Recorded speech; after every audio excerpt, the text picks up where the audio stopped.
Morning everyone. আর আজকে হচ্ছে মঙ্গলবার, মানে হচ্ছে জয় হনুমানজি, জয় বজরংবলী। Good morning everyone. বলো কি বলছো? আমার মানে কি বলবো, মানে গাছগুলোকে দেখি এত ভালো লাগে না। তো আমার অনেক দিনের ইচ্ছা, মানে বহু দিনের ইচ্ছা, ছোটোবেলা থেকে আমার এটা ইচ্ছা যে আমার বাড়ির সামনে একটা সুন্দর বাগান থাকবে। আর বাগানে এই যে বসন্তকাল বলে না, যে ফুলে ফুলে ভরে ওঠে, এরকম ফুল একদম ভরে থাকবে। তো সেই ইচ্ছা আমার পূরণ হয়েছে।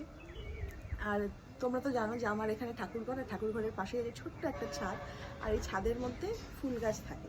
তো ফুল গাছে না, আমি রোজ সকালবেলা উঠে যখন পুজো করতে আসি, এই বাগানে ঢুকি, যখন দেখি গাছের মধ্যে একদম সুন্দর ফুল ফুটে আছে, বেল ফুল, অপরাজিতার একদম মানে নীল হয়ে আছে, তখন আমার মনে যে কি শান্তি হয় তোমাদেরকে কি বলবো।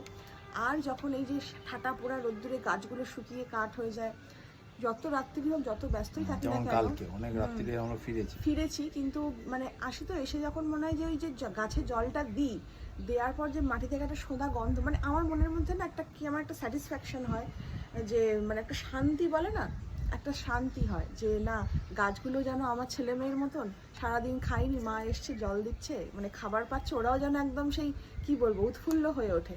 সেটার মধ্যে একটা আলাদাই যারা গাছ পাগল মানুষ না, তাদের মধ্যে এই আনন্দটা রিলেট করতে পারবে। তো সত্যি আমার এটা খুব ভালো লাগে। আরও মনে হয় গাছপালা করি, কিন্তু শুধু শুধু যত্ন নিতে পারবো